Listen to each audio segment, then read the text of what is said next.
the one who came back wrong. I grew up in a small coastal town called Briar Cove, tucked along the shores of Washington state. It wasn't an island in the strict sense, just a jagged peninsula hemmed in by cliffs and the restless gray of the Pacific, but it felt like one. Cut off. Separate. A place where the world seemed to stop at the edge of the tide. We had one unspoken rule in Briar Cove, the kind that didn't need a sign or a sermon to enforce it. You could feel it in the way people carried themselves, the way their shoulders stiffened, the way their gazes slid past a certain point on the horizon. We didn't talk about the spit of land across the bay. It sat there, maybe a mile offshore, a low shadow humped against the water. You couldn't escape it. From the pier where the crab boats rocked, from the high meadow where the sheep grazed, from the cracked windows of the old lighthouse, it was always in sight. A stubborn, unchanging shape, close enough to reach if you were foolish enough to try. No one did. Not in my lifetime, at least. The adults never gave it a name. If you brought it up, even as a kid asking an innocent question, the air would shift. They'd hush you, not with anger, but with a quiet firmness, like snuffing out a match before it caught. I remember once, when I was 6, pointing across the waves and asking my aunt, "Lila, what was over there?" She didn't answer. She just turned me around, her hand cold on my wrist, and marched me back to the house. No words. Just the sound of her boots on the gravel. Another time, I asked my Uncle Theo while he mended nets by the shed, "Ever been out there?" I waiter, my voice barely a whisper. He stopped, his knife hovering over the rope, and said, "Don't ask about that place again." His tone wasn't sharp, just heavy, final. That was the end of it. It wasn't forbidden the way cliffs or rip currents were. It was something else, something deeper, like the land itself demanded silence, and we all obeyed without knowing why. Briar Cove wasn't much to speak of. A cluster of weathered homes along the shore, a general store with a creaking porch, a chapel that doubled as a meeting hall on weekends. A few sheep farms stretched inland, and the old lighthouse stood unused, its lens long since darkened. Life was slow, predictable, the kind of place where you could tell who was coming by the rhythm of their steps on the boardwalk. Once a week, a supply boat chugged in through the morning mist. No one knew where it launched from. It just appeared, laden with flour, nails, cloth, and the occasional letter no one in my family ever claimed. It left with crates of smoked fish and jars of pickled kelp. The boatman, a grizzled guy with no name we ever learned, handled it alone. He tossed the mooring line to whoever was on the dock, but no one else stepped aboard.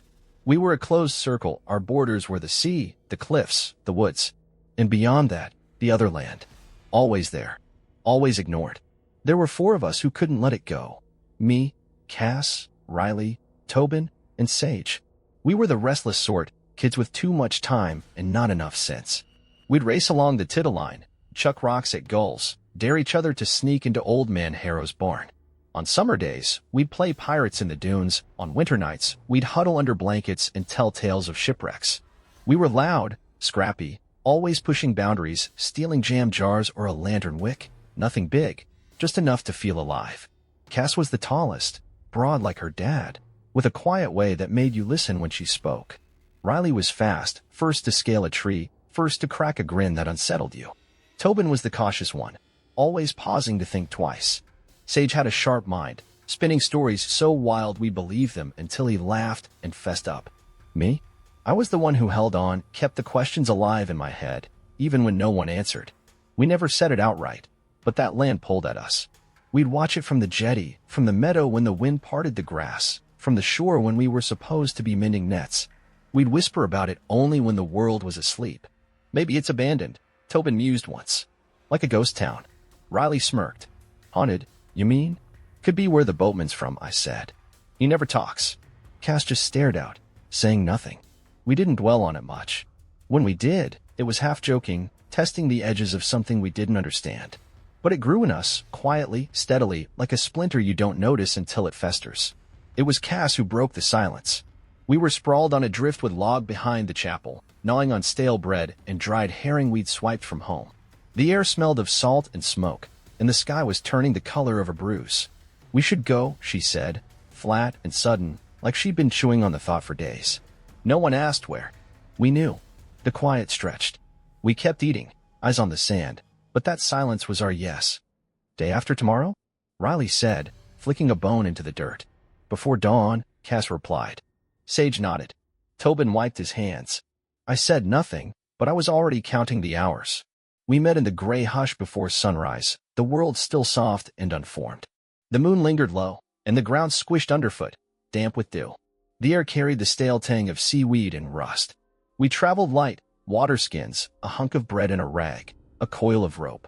Tobin brought his pa's old watch, its face scratched but ticking. Sage had a pry bar, though he didn't say why. Cass had nabbed a rowboat from the far end of the pier, worn, patched, but steady enough. It groaned as we shoved it into the shallows, and I held my breath, expecting a light to flicker on up the hill. Nothing stirred. Just the lap of water and the clunk of oars. We piled in. Cass and Sage took the first shift rowing, their strokes uneven but sure. I faced forward, watching the bay ripple under a thin breeze. The cold seeped in, not biting, just deep, like the ocean held secrets it wouldn't share. As we pulled away, the other land sharpened against the haze. I'd seen it forever from shore, but out here it felt alive, bigger, denser. The trees clawed at the sky, and the rise of the hill behind them hunched like a beast waking up. It looked familiar, like a shadow of Briar Cove twisted just out of True. Halfway across, I glanced back. Our shore was gone, swallowed by a fog that rolled in too fast. The pier, the houses, the cliffs all blurred into a smudge. It felt farther than a mile. "Look," Riley said, too steady. We turned. Off the boat's side, shapes slid beneath the surface, long, fluid, silent. One, then two, then more, circling slow and deliberate. "Dogfish? Maybe," Cass muttered. "How do you know?" Tobin asked. She didn't answer, just rowed harder. Sage matched her pace. The boat shuddered with their effort, water sloshing over the edge. Riley gripped the pry bar like it'd save us. The land loomed closer now, jagged rocks, no dock, just a thin strip of beach under a gnarled pine. It looked raw, unwelcoming. Then a thud. The boat lurched like we'd struck something unseen.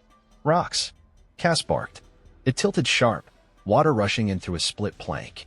Gear clattered, bread, rope, the watch sliding toward the low side. "Out!" Someone yelled. We didn't hesitate.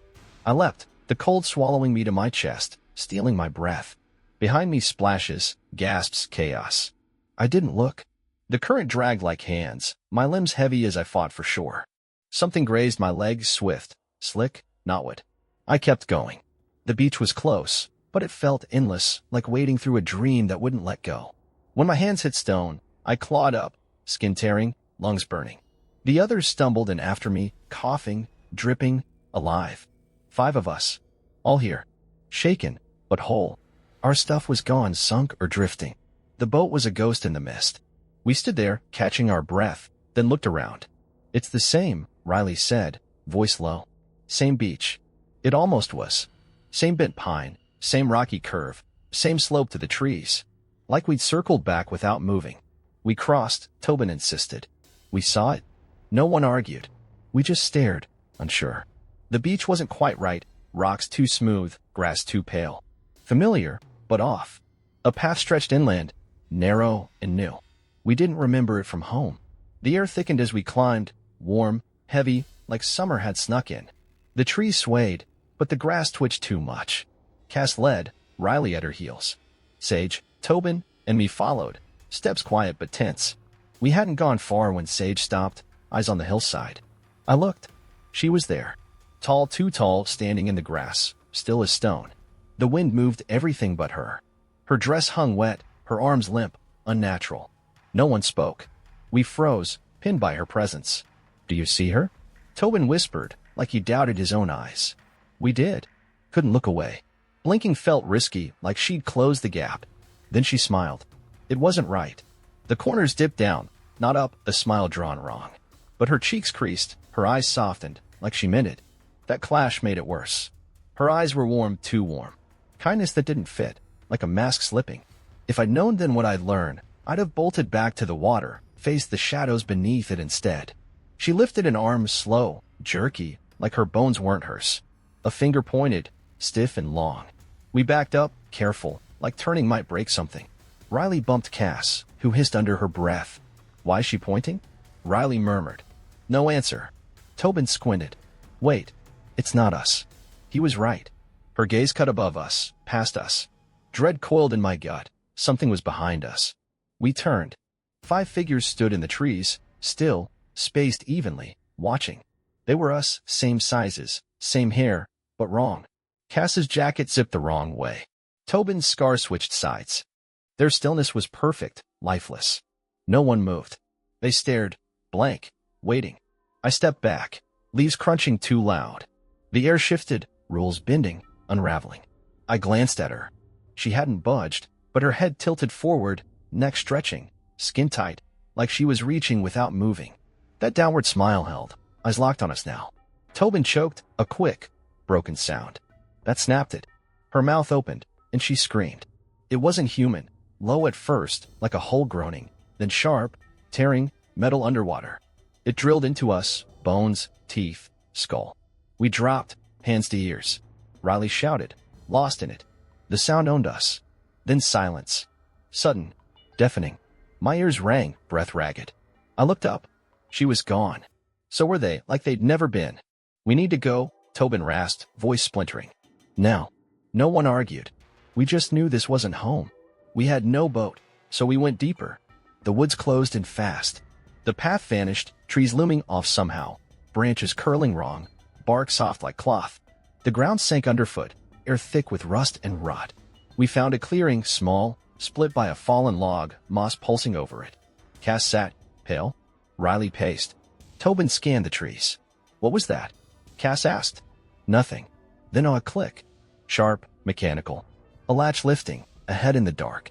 We moved toward it, drawn, not decided. The woods dimmed, light fading soft and strange. The air pressed, watching, breathing. A house sat in the next clearing, old, lived in, boards worn but solid. We slowed, wary. Windows stared back, empty.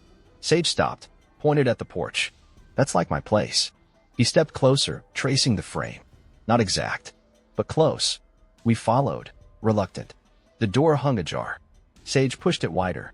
Inside smelled stale, dust baked into wood. It felt too big, walls stretched wrong. Light glowed dim, amber-like. Photos lined the hall, Sage's family, reversed. His mom's ring on the wrong hand. His brother's limp flipped. Smiles too neat, too wide. A room branched right, mirrored. Sage's parlor was left at home.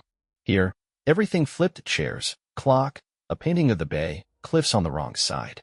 I'm out, Tobin said, faint. We stayed, caught, scanning the wrongness. Riley frowned. Where's Sage? He was gone. We tore through, yelling, clumsy. Hall, kitchen, stairs, a locked back room. Nothing.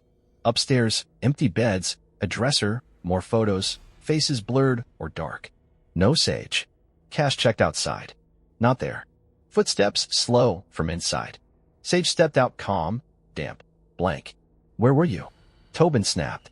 Upstairs, he said, puzzled. Saw you below. We looked, I said. Everywhere. He blinked, smiled quick. Off. You walked off. His hands didn't fidget, still, too still. Are we going? He asked, too smooth. We moved fast, not running, sky darkening, woods tightening. A rasp split the air, high, raw, a word breaking apart. Run, Cass said. We did, branches clawing, path twisting, trees looping. The dock appeared, crooked, a boat tied, not ours, but afloat. We stopped, counted. Tobin was gone. A scream ripped through pain, not fear. She emerged, Tobin in her arms, thrashing, clawing. She held him tight, eyes on us, that smile bending wrong, warm gaze chilling. Riley lunged. Cass grabbed him. We can't. Tobin screams, frayed, gasps, then a crack. He went limp. She waved as we fled to the boat, rowing blind, shore fading. Back home, they waited, silent, knowing. Tobin's mom wept. Sages hugged him, then froze. His smile slipped down, not up, eyes heavy, wrong. They took him to the waves, held him under, let go. Was the real Sage lost in that house? Or did we bring something back? They wouldn't search, wouldn't speak his name.